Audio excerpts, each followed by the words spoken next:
In this video, we're going to write decimals expressed as words into a decimal number. So if we have a problem like this that says write 8 and 13 hundredths as a decimal number. So the first step is to use a place value chart. Okay, it always makes everything easier.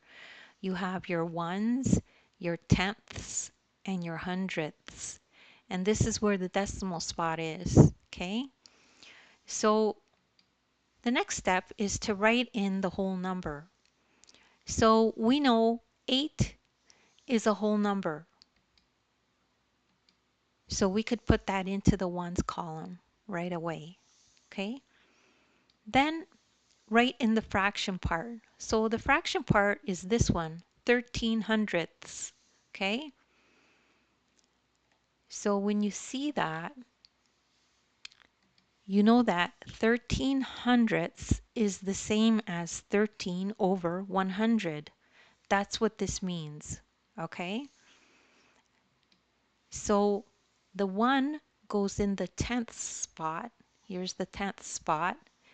And the 3 goes in the 100th spot over here. And it'll look like this. So this is the 1 and this is the 3 from the 13. Okay?